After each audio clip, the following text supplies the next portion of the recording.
31st of May. This morning when I woke I thought I would provide myself with some paper and envelopes from my bag and keep them in my pocket so that I might write in case I should get an opportunity. But again a surprise, again a shock. Every scrap of paper was gone, and with it all my notes, my memoranda relating to railways and travel, my letter of credit, in fact all that might be useful to me. Were I once outside the castle, I sat and pondered a while, and then some thought occurred to me, and I made search of my portmanteau and the wardrobe where I had placed my clothes. The suit in which I had travelled was gone, and also my overcoat and rug. I could find no trace of them anywhere. This looked like some new scheme of villainy. 17th of June. This morning, as I was sitting on the edge of my bed, cudgelling my brains, I heard without a cracking of whips and pounding and scraping of horses, feet up the rocky path beyond the courtyard. With joy I hurried to the wagon and saw drive into the yard 2 great leader wagons, each drawn by 8 sturdy horses, and at the head of each a pair of Slovak, with his wide hat, great nail-studded belt, dirty sheepskin, and high boots. They had also their long staves in hand. I ran to the door, intending to descend and try to join them through the main hall. As I thought they might be opened for them, again a shock. My door was fastened on the outside. Then I ran to the window and cried to them. They looked up at me stupidly and pointed, but just then the hetman of the Scani came out, and seeing them pointing to my window, said something, at which they laughed. Henceforth no effort of mine, no piteous cry or agonized entreaty would make them even look at me. They resolutely turned away. The leader wagons contained great square boxes, with handles of thick rope. These were evidently empty by the ease with which the Slovaks handled them, and by their resonance as they were roughly moved. When they were all unloaded and backed into a great heap in one corner of the yard, the Slovaks were given some money by the Scani, and, spitting on it for luck, lazily went each to his horse's head. Shortly afterwards I heard the cracking of their whips die away in the distance. 24th of June, before morning. Last night the Count left me early and locked himself into his own room. As soon as I dared I ran up the winding stair and looked out the window which opened south. I thought I would watch for the Count, for there is something going on. The Scani are quartered somewhere in the castle and are doing work of some kind. I know it, for now and then I hear a far-away, muffled sound as of a mattock and spade, and whatever it is, it must be to the end of some ruthless villainy.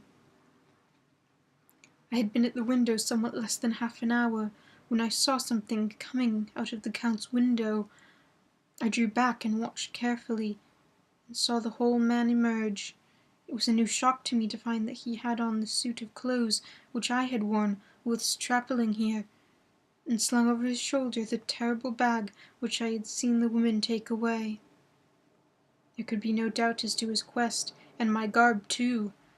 This, then, is his new scheme of evil, that he will allow others to see me as they think, so that he may both leave evidence that I have been seen in the towns or villages posting my own letters, and that any wickedness which he may do shall by the local people be attributed to me. It makes me rage to think that this can go on whilst I am shut up here, a veritable prisoner, but without the protection of the law, which is even a criminal's right and consolation. I thought I would watch for the Count's return, and for a long time sat doggedly at the window. Then I began to notice that there were some quaint little specks floating in the rays of the moonlight. They were like the tiniest grains of dust, and they whirled round and gathered in clusters in a nebulous sort of way. I watched them with a sense of soothing, and a sort of calm stole over me. I leaned back in the embrasure in a more comfortable position so that I could enjoy more fully the aerial gambolling. Something made me start up. A low, piteous howling of dogs somewhere far below in the valley, which was hidden from my sight. Louder it seemed to ring in my ears, and the floating motes of dust to take new shapes to the sound as they danced in the moonlight. I felt myself struggling to awake to some call of my instincts, nay, my very soul was struggling, and my half-remembered sensibilities were striving to answer the call. I was becoming hypnotized. Quicker and quicker danced the dust, and the moonbeams seemed to quiver as they went by me in the mass of gloom beyond. More and more they gathered till they seemed to take dim phantom shapes, and then I started, broad awake and in full possession of my senses, and ran screaming from the place. The phantom shapes, which were becoming gradually materialized from the moonbeams, were those of 3 ghostly women to whom I was doomed. I fled, and felt somewhat safer in my own room, where there was no moonlight, and where the lamp was burning brightly. When a couple hours had passed, I heard something stirring in the Count's room, something like a sharp wail quickly suppressed, and then there was silence, deep, awful silence which chilled me. With a beating heart I tried the door, but it was locked in my prison, and I could do nothing. I sat down and simply cried, and as I sat I heard a sound in the courtyard without, the agonized cry of a woman. I rushed to the window, and throwing it up, peered out between the bars. There indeed was a woman, with dishevelled hair, holding her hands over her heart, as of one distressed with running. She was leaning against a corner of the gateway. When she saw my face in the window, she threw herself forward, and shouted in a voice laden with menace, "Monster, give me my child!" She threw herself on her knees, and raised up her hands, cried the same words in tones which wrung my heart. Then she tore her hair and beat her breast, and abandoned herself to all the violences of extravagant emotion. Finally she threw herself forward, and, though I could not see her, I could hear the beating of her naked hands against the door. Somewhere high overhead, probably on the tower, I heard the voice of the Count calling in his harsh, metallic whisper. Its call seemed to be answered from far and wide by the howling of wolves. Before many minutes had passed, a pack of them poured, like pent-up dam when liberated, through the wide entrance into the courtyard. There was no cry from the woman, and the howling of the wolves was but short. Before long they streamed away, singly licking their lips. I could not pity her, for I know now what had become of her child, and she was better dead. What shall I do? What can I do? How can I escape from this dreadful thrall of night, and gloom, and fear?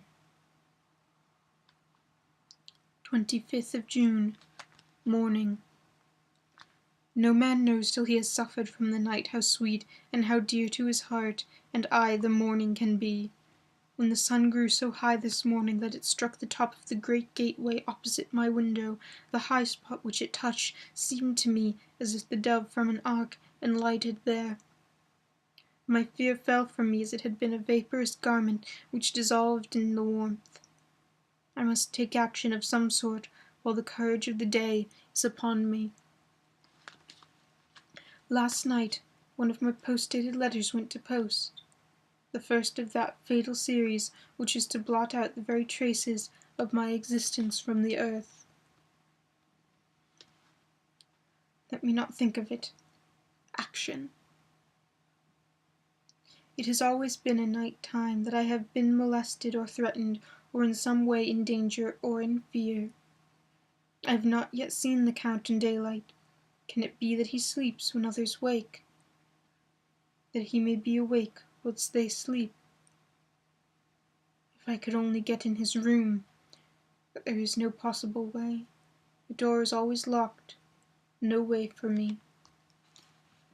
Yes, there is a way, if one dares to take it. Where his body has gone, why may not another body go? I have seen him myself crawl from his windows. Why should I not imitate him and go in by his window? The chances are desperate, but my need is more desperate still. I shall risk it. At the worst it can only mean death, and a man's death is not a calf's, and the dread hereafter may still be open to me. God help me in my task. Goodbye, Mina, if I fail. Goodbye, my faithful friend and second father. Goodbye, all, and last of all, Mina.